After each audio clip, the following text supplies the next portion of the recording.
अध्यक्ष महाराज, या सभागृहामध्ये अनेक विषयावर हक्कभंग आहेत. कधी कधी विधानसभा सदस्याच्या अधिकाराचा हक्कभंग झाला म्हणून आपण हक्कभंग आणला. कधी विधानसभेच्या अध्यक्षांच्या निर्देशाचं पालन झालं नाही म्हणूनही हक्कभंग आणला. पण अध्यक्ष महाराज, गेल्या 31 वर्षामध्ये मी प्रथम घटना या सभागृहामध्ये अर्धा तास चर्चेच्या माध्यमातून जेव्हा ऐकली तेव्हा अध्यक्ष महाराज, तुमच्याकडून न्याय प्राप्त होऊ शकेल या विश्वासाने हा हक्कभंग मी अध्यक्ष महाराज देतोय. सन्माननीय मंत्री महोदय पंकजाताई मुंडे या अतिशय सिनियर मंत्री आहेत, अनुभवी मंत्री आहेत. सन्माननीय सदस्य देवराव भोंगे यांनी प्रदूषणाच्या संदर्भामध्ये अर्धा तास चर्चा उपस्थित केली असता सन्माननीय मंत्री महोदय आपल्या उत्तरामध्ये असं म्हणाल्यात की ब्रीफिंग मध्ये जेव्हा मी अधिकाऱ्यांना या ब्रीफिंगसाठी बोलवलं तेव्हा अधिकाऱ्यांनी स्पष्ट नकार दिला. ब्रीफिंगसाठी प्रदूषणाच्या संदर्भामधली गंभीर चर्चा या सभागृहाचा नियम आहे की या सभागृहामध्ये सदस्यांनी चर्चा उपस्थित केल्यानंतर अध्यक्ष महाराज, मंत्री महोदयांच्या ब्रीफिंगला जर एखादा अधिकारी गंभीर आजारी नसेल, जर अध्यक्ष महाराज तो विदेशात असेल तर मी समजू शकतो. पण अध्यक्ष महाराज, मुंबईत असताना अशा पद्धतीने उत्तर देण्यात आलं आणि तालिका अध्यक्षांचं मी अभिनंदन करेन की अध्यक्ष महाराज, रामशास्त्री प्रभुतेची भूमिका घेत आपण जो निर्णय केला असता तोच निर्णय तालुक्या अध्यक्षांनी केला आणि त्यांनी सांगितलं की त्या अधिकाऱ्याला ताबडतोब निलंबित करावं. अध्यक्ष महाराज, मी या गंभीर विषयाकडे का लक्ष वेधू इच्छितो? आज अशी वेळ पंकजाताईंवर आली आहे. कदाचित उद्या ईश्वर तुमच्यावरही मंत्री म्हणून जबाबदारी देऊ शकतो, पण तेव्हा तुमच्यावरही वेळ येऊ नये. सर्वात बुद्धिमान व्यक्ती कोण असतो की उद्या अशा घटनांपासून बोध घेऊन आपल्यावर अशी वेळ येऊ नये याची तजवीज करतो तो बुद्धिमान. सुधीर भाऊ, माझ्यावर जर अशी वेळ आली तर माझ्या स्थानी माझ्या एवढाच हुशार व्यक्ती मला सांभाळेल याची मला खात्री आहे. अध्यक्ष महाराज, मी काही गोष्टी तुमच्या लक्षात आणून देतो. अध्यक्ष महाराज, 26 फेब्रुवारी 2020 बुधवार 12:23 या सभागृहात चर्चा झाली आणि या चर्चेमध्ये अध्यक्षांनी एक उत्तम निर्देश दिला, उत्तम निर्णय केला आणि अध्यक्ष असं म्हणाले की सभागृहापेक्षा कोणी मोठा नाही. पण अध्यक्ष महाराज, हा 2020च्या निर्णयानंतरच्या फक्त मी मोजक्या 3 घटना सांगतो की ज्यामध्ये अधिकारी आणि कर्मचारी हे जर या सभागृहाच्या कामकाजाला अध्यक्ष महाराज महत्व देत नसेल तर अध्यक्ष महाराज, ही अतिशय लोकशाहीसाठी गंभीर आणि घातक आहे. 20 मार्च 2025 आपण निर्देश दिले गुरुवारी 12:01 की 26 जुलै 2023च्या तारांकित प्रश्नाबाबत अधिक माहिती असा आदेश झाला. अधिक माहिती कधी आली? 20 मार्च 2025ला.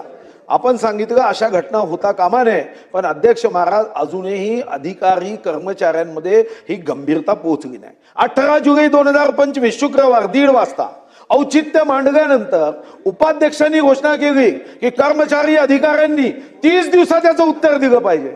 अध्यक्ष महाराज, 6 महिने झाले माझ्या औचित्याचं अध्यक्ष महाराज उत्तर आलं नाही. 13 डिसेंबर 2025 2:40 अध्यक्ष महाराज, आपले निर्देश आहे. लक्षवेधीची उत्तर आली नव्हती.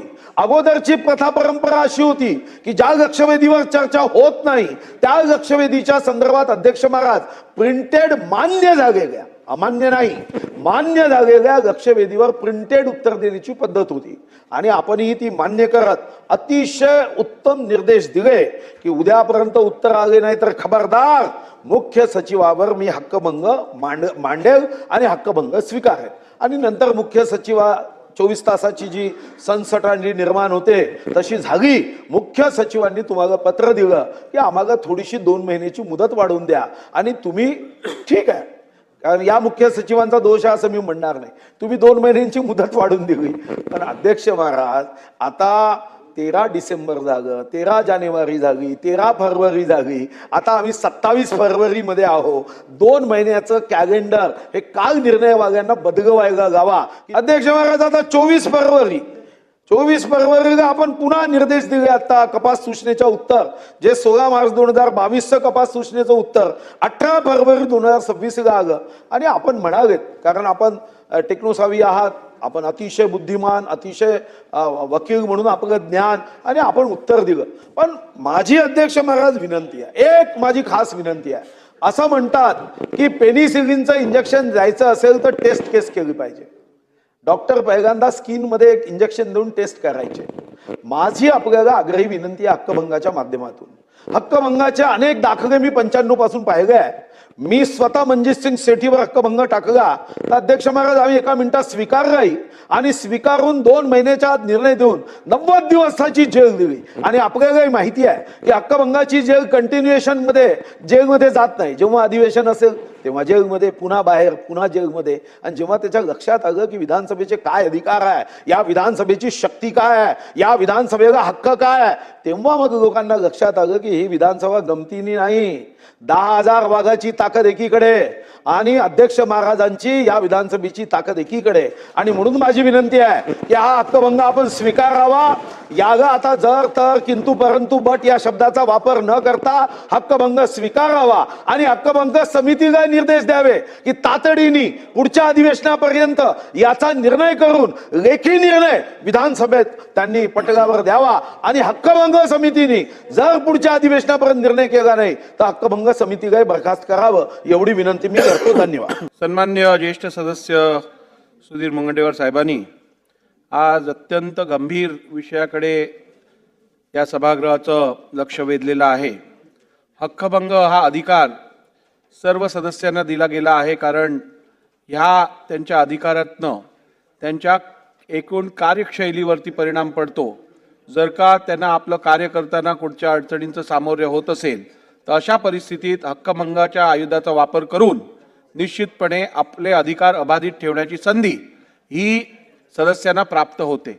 आणि त्यामुळे हे अधिकार ज्या वेळेला आपण वापरत असतो त्यावेळेला अत्यंत काळजीपूर्वक, जाणीवपूर्वक आणि संपूर्ण परिस्थितीचा विचार करून जनहितात आपण हे अधिकार वापरत असतो. आणि आपण सांगितल्याप्रमाणे जर का विविध आयुधांमार्फत जी माहिती आपण मागवतो किंवा जी उत्तरं शासनाकडनं अपेक्षित असतात ती उत्तरं जर वेळेत मिळाली नाही तर निश्चितपणे यातून विधिमंडळ सदस्यांचं, विधानसभा सदस्यांच्या कार्यप्रणालीवरती गंभीर परिणाम पडू शकतो, याची मला जाणीव आहे.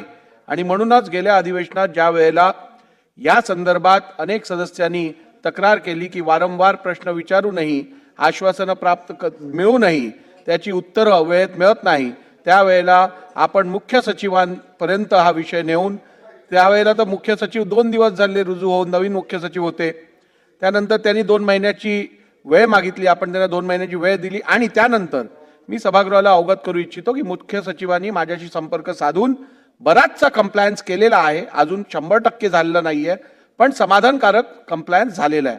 त्यांना काही काय अजून हवं आहे संपूर्ण कंप्लायन्स कंप्लीट करण्यासाठी, मी त्यांना तो वेळ दिलेला आहे. पण मी आपल्याला सांगितल्याप्रमाणे लवकरात लवकर आपला डॅशबोर्ड तयार होत आहे आणि त्या डॅशबोर्डवरती यापुढे जेवढ्या लक्षवेधी असतील, जेवढे प्रश्न असतील, जेवढी आश्वासनं असतील, जेवढे औचित्याचे मुद्दे असतील, या संदर्भातला संपूर्ण हिशोब हा डॅशबोर्डवरती उपलब्ध होईल.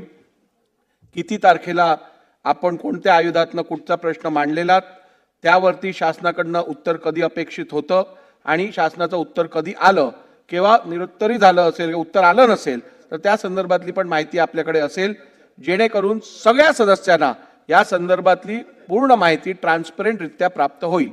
त्यामुळे माझी सभागृहाला ही विनंती राहील की आत्तापर्यंतचा बॅकलॉग जो आहे तो काही दिवसात आपण पूर्ण करून घेऊ आणि यापुढे डॅशबोर्डच्या माध्यमातून ही सगळी माहिती आपल्यापर्यंत पुरवली जाईल. राहिला प्रश्न, काल तालिका अध्यक्षांनी जे निर्देश दिलेले त्या निर्देशांसंदर्भात मी आज हे स्पष्ट करू इच्छितो की शासनाने या संदर्भात जी कारवाई केली आहे किंवा या संदर्भातलं स्पष्टीकरण जे आहे ते सभागृहात द्यावं आणि त्यानंतर मी अंतिम निर्णय घेईन. आपण विधान भवन आहोत, खरं तर आपल्याला माहिती आहे की विधिमंडळाशी संबंधित कामं झाली पाहिजे. आता अध्यक्ष महाराज आम्ही अशासकीय विधेयक टाकले, महाराष्ट्र नगरपालिका नगरपंचायत विधेयक 2026 19 जानेवारीला टाकलं. आणि तुम्ही इंट्रोडक्शनसाठी जेव्हा विचारलं जातं तेव्हा म्हणतं विधी व न्याय विभागाने अभिप्रायच दिले नाही. काही काही ठिकाणी 4-4 महिने अभिप्राय येत नाही अध्यक्ष महाराज. आता महाराष्ट्र अशासकीय विधेयकाचं म्हणत, अशासकीय विधेयक विधानसभेत मांडण्याच्या अगोदर विधान भवनातून अध्यक्ष महाराज हे विधी व न्याय विभागाला अभिप्राय मागायला जातात. अपेक्षा अशी आहे की विधी व न्याय विभागाने 3 दिवसाच्या आत अभिप्राय दिले पाहिजे बरोबर आहे. की ही केंद्र सरकारच्या कायद्याला छेद देणारा आहे किंवा असा कायदा आपल्याला करता येत नाही किंवा ही तरतूद 3 दिवसात दिली पाहिजे. अध्यक्ष महाराज, आज मी जेव्हा विचार करतो की कमीत कमी इंट्रोडक्शन तर करून घेऊ. आता इंट्रोडक्शन करण्यामध्ये अध्यक्ष महाराज, आता इंट्रोडक्शन कधीतरी होईल पुढच्या 15 दिवसांनी 20 दिवसांनी. चर्चा कधी होईल? कारण इंट्रोडक्शन झाल्याशिवाय बॅगेटमध्ये येत नाही, बॅगेटमध्ये आल्याशिवाय चर्चा होत नाही. पुन्हा आपल्याला माहित आहे की अशासकीय कामकाजाचे शुक्रवार विधेयकाचे कमी आहे आणि विधी व न्याय विभाग असा अभिप्रायच देत नसेल तर अध्यक्ष महाराज ही बाब गंभीर आहे. इंट्रोडक्शनसाठी आलेलं का त्यांचं?